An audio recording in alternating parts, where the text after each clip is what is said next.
This evening, first up, who controls Guyana's elections watchdog and who gets to decide? Opposition leader Azruddin Mohamed is going straight to the President and GECOM's chairperson after APNU's Aubrey Norton shuts the door in his face. A constitutional showdown that could reshape the country's political landscape. Also, 3 years after 20 schoolgirls died in a locked, grilled dormitory, their families get their day in court. A high court judge throws out the government's bid to end the Mahdia fire lawsuit, and a multi-million-dollar trial is now moving forward. Then, bedridden, disabled, or simply unable to leave home, immigration officers will now come to you. Guyana's mobile passport enrollment service brings the passport office directly to the people who need it most. Meanwhile, drugs, guns, and smuggled goods hidden inside shipping containers have met their match. A new container control program is being rolled out at Guyana's ports with better screening, smarter coordination, and fewer places for traffickers to hide. And armed groups across northern Nigeria have turned kidnapping into a criminal economy, snatching farmers, students, and travelers. A crisis that has spiraled far beyond anything authorities there seem to be able to contain. Those stories and more are coming up. Stay with us.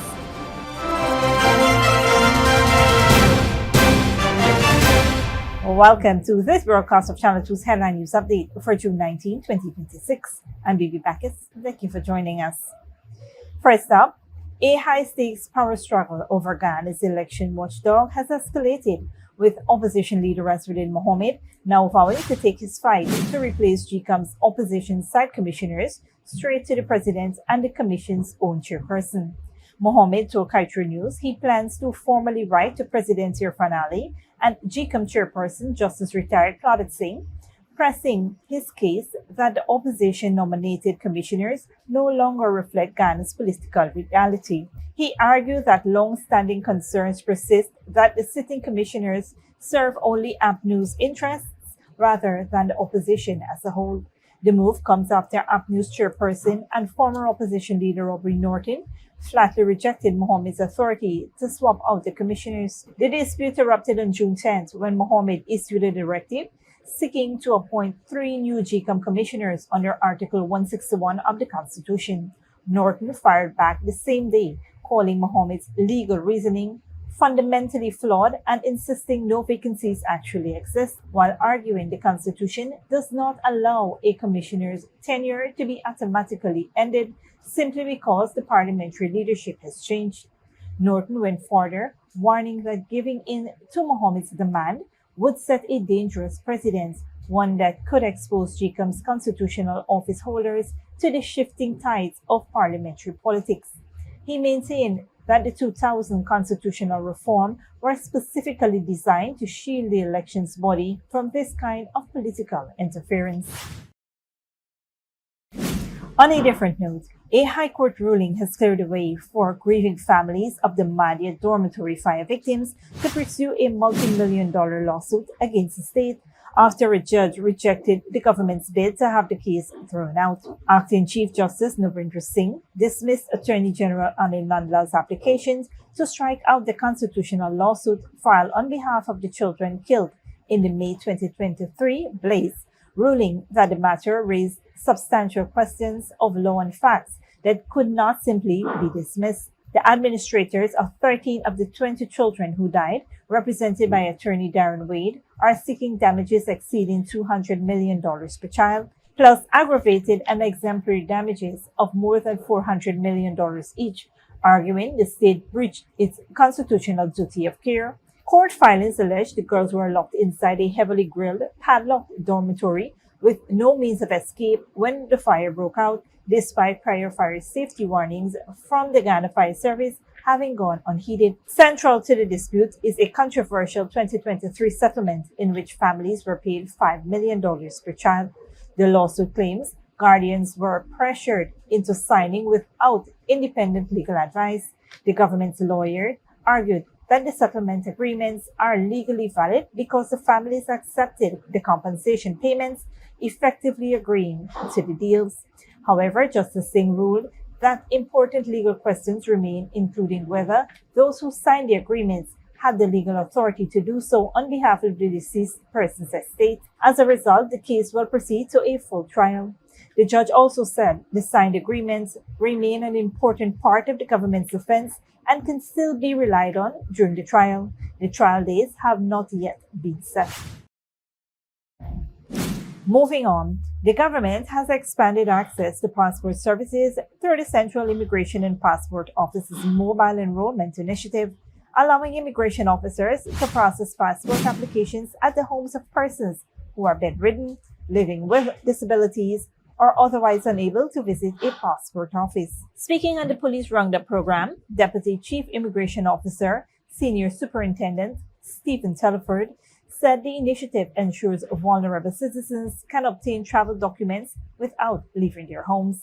As the technology roll out, as we advance, we now have what is called a mobile service, which means that we can come to your home. If you are bedridden, if you are differently able, that you cannot come to the passport office, we can come to you.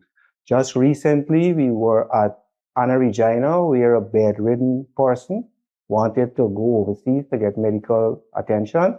And we went to Regina to the comfort of the home, and we would have processed that person, and that person already received back their passport. We processed them on Saturday, and the passport was given to them on Monday.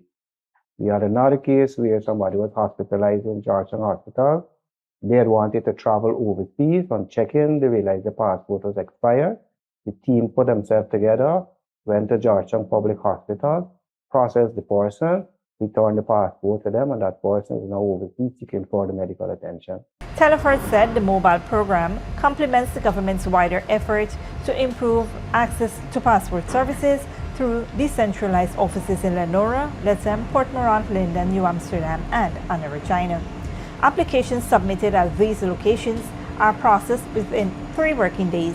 He also reminded citizens that June is passport collection month, with all passport offices open on Saturdays to facilitate the collection of outstanding travel documents. According to Telford, the mobile service reflects the government's commitment to making immigration services more accessible through technology and innovation. Stick around when we return. Guyana launches new container control program to combat drug and gun trafficking. And 4 arrested as police seized over 17 pounds of suspected cannabis at Blazing Hall.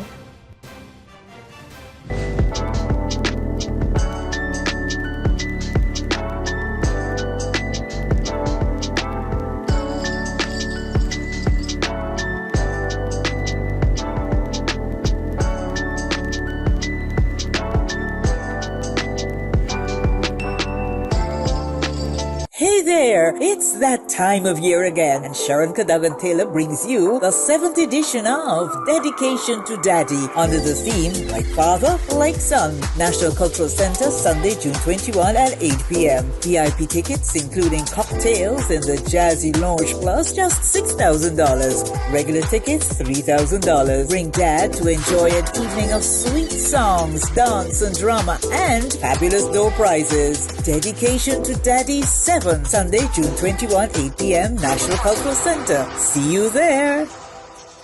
Good girl forget things. What's the problem, Granny? I want money for borrow for those surgery. I was dancing and I fall and fracture my hip. If you need some quick money, you should check Lender's Jewelry and Pawn Shop. Lender's Jewelry and Pawn Shop, Lot 238 South Road Border, Georgetown. Get jewelry made to order in just 72 hours. We also accept vehicles. Lender's, best rates, longest payback period. Boys, I get through. Plus, I could dance again. Lender's Jewelry and Pawn Shop.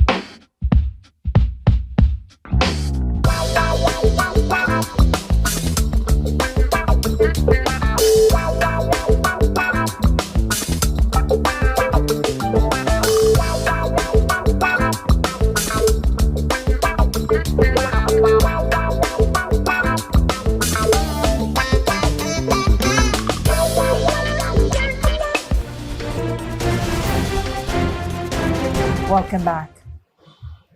Guyana is closing the door on traffickers hiding behind legitimate cargo, rolling out a new container screening system designed to catch drugs, guns, and smuggled goods before they slip through the country's ports.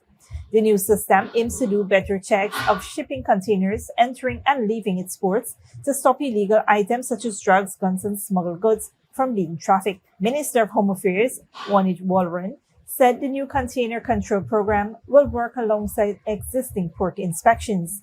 While current inspections focus on making sure ships meet international safety and security standards, the new program will target suspicious cargo containers. The system will also improve information sharing and coordination among customs, law enforcement, and other border agencies, making it harder for criminal groups to use legitimate shipping routes for illegal activities, while allowing legal trade to continue smoothly. With cargo volumes expected to increase, officials say the program will play a key role in safeguarding the country's ports from criminal activities while facilitating lawful commerce.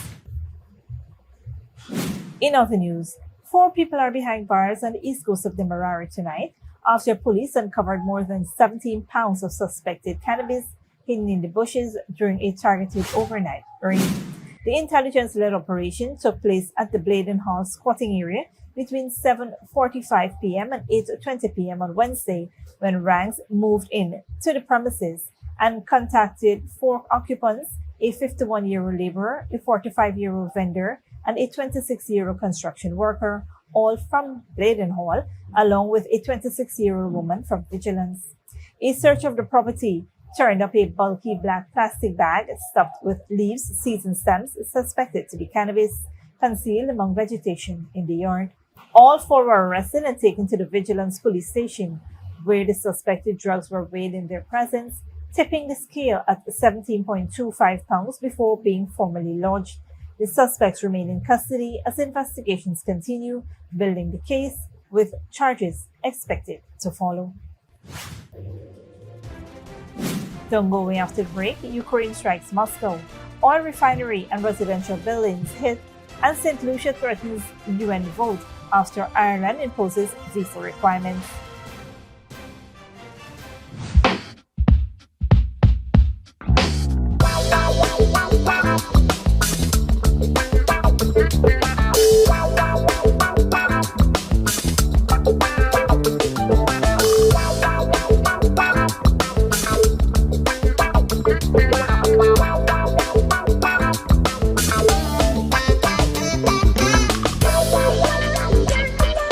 Good girl forget things. What's the problem, Granny? I want money for borrow for those surgery. I was dancing and I fall and fracture my hip. If you need some quick money, you should check Lender's Jewelry and Pawn Shop. Lender's Jewelry and Pawn Shop, lot 238 South Road Border, Georgetown. Get jewelry made to order in just 72 hours. We also accept vehicles. Lenders, best rates, longest payback period. Boys, I get through. Plus, I could dance again. Lender's Jewelry and Pawn Shop. Hey there, it's that time of year again, and Sharon Cadogan Taylor brings you the 7th edition of Dedication to Daddy under the theme Like Father, Like Son. National Cultural Center, Sunday, June 21 at 8 p.m. VIP tickets, including cocktails in the Jazzy Lounge Plus, just $6,000. Regular tickets, $3,000. Bring Dad to enjoy an evening of sweet songs, dance, and drama, and fabulous door prizes. Dedication to Daddy 7, Sunday, June 21, 8 p.m. National Cultural Center. See you there.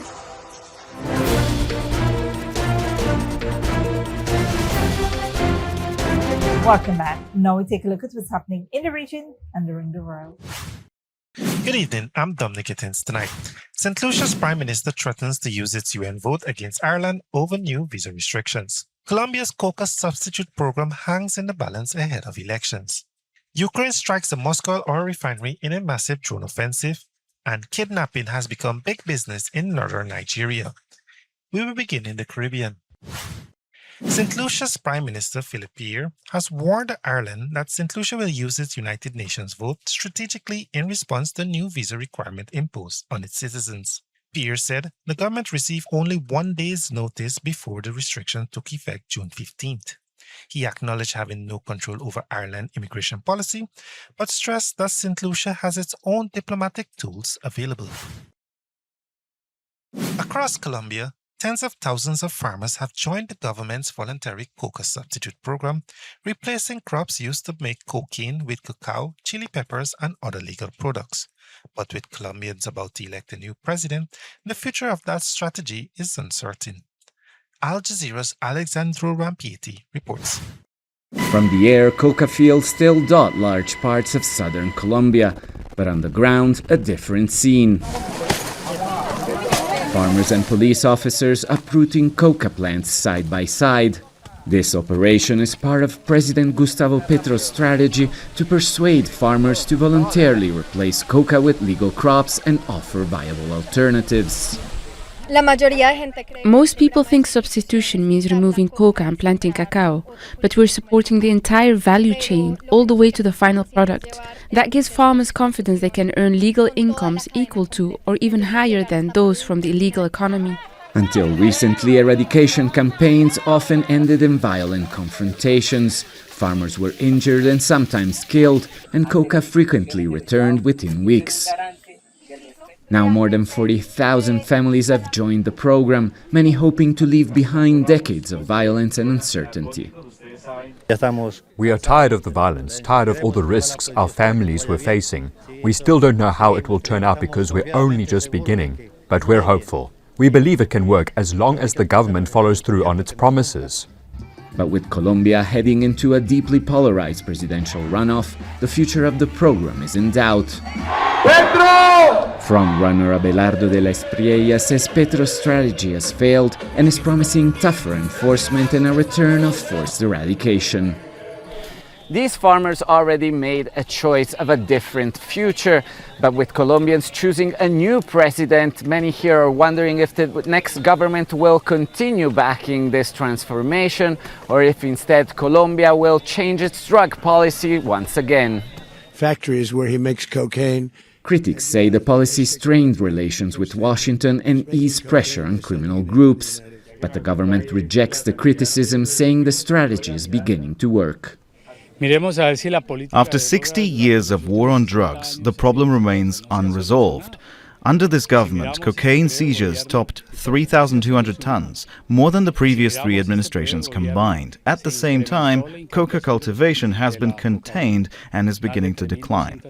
For now, these farmers are uprooting their plants, but the question remains whether Colombia's next president will help them replace it with something that lasts. Alessandro Ampietti, Al Jazeera, Villa Garzón. Ukraine has targeted Russia with a wave of attacks. Russia's defense minister says about 1,000 drones and 4 long-range missiles were shot down across the country. Al Jazeera's Yulia Shapovalova reports. This is the moment immediately after a fuel tank at Moscow's Kapotnya refinery was hit by a Ukrainian drone. The explosion sent its lid flying. The Russian capital depends on this plant for almost half of its fuel. It wasn't the only target. On Thursday morning, nearly 200 drones were shot down over Moscow in what's being called one of the largest Ukrainian drone attacks on Russia's capital yet. Some residential buildings in the Moscow region were hit too. Ukraine has been primarily targeting Russian energy facilities, hoping to damage a major driver of its economy. President Volodymyr Zelensky has called the strikes a just response to Russian attacks, while Russia's foreign minister Sergei Lavrov has said Moscow will retaliate against targets in Ukraine. Those attacks came as President Vladimir Putin was hosting ASEAN leaders at a summit in the city of Kazan. Moscow is hoping to expand its energy market in Southeast Asia. Russia is ready to increase exports of high value-added products to ASEAN countries, including fertilizer and medicinal products. Of course, we remain committed to supplying our Asian friends with food products and energy resources, which have been much in demand. The leaders of Russia and ASEAN countries have agreed to step up cooperation on energy security, but in Moscow, many people are waiting for the government to say more about the threat Ukrainian drone strikes could pose to Russia's own energy security. Yulia Shapovalova, Al Jazeera, Kazan, Russia. Nigeria's kidnapping crisis has become a criminal economy, with armed groups including Boko Haram and bandits abducting farmers, students, and travelers across the country's north. Al Jazeera's Ahmed Idris reports. In Nigeria's north, kidnapping has become more than a security crisis. It is now a criminal economy, organized, mobile, and difficult to stop. Most victims are ordinary people, farmers, travelers, students, and villagers abducted from highways, homes, schools, and remote communities. Hassan Yeti is waiting for the news of his kidnapped brother, whose child he looks after now. This is not something beyond what the federal government can do. I don't know what to go and explain to that little 6-year-old girl. From the forests of the northwest to the insurgent hideouts in the northeast, abduction has become a weapon of fear and a business of survival for armed groups. Kidnapping here thrives on logistics. Armed groups need informants to identify targets, motorcycles, fuel, and mobile phones to keep their networks running. And unless those supply chains are broken, military operations alone may not be enough. The military says hundreds of people abducted by Boko Haram in Borno State were recently released from captivity, but hundreds more are still being held there and across Nigeria. Mass abductions and ransom demands have pushed governments and civilians alike into desperate negotiations. The money being paid to them is always emboldening them. They have been, buying equipment. The Nigerian government has ordered a military crackdown. Go after all those bandits, all those terrorists, all those insurgents. We must not allow them continue to kill our personnel or kill innocent Nigerians. But for families waiting for news of their loved ones, official promises offer little comfort. For many Nigerians, the question is no longer whether the state can rescue victims after they are taken, but whether it can prevent the next kidnapping before it happens. Ahmed Idris, Al Jazeera, Maiduguri, Nigeria. Thanks, Dominic. This brings us to the end of our regional and global news coverage. Up next is the 3-day weather forecast.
And that's Safety Way 2 headline news for this Friday evening. As we take our leave, we invite you to follow us on Facebook and YouTube. We will be off for the weekend, but you can tune in on Monday, 7 p.m. for more news. Until then, please take care of yourselves and each other and do have a wonderful weekend.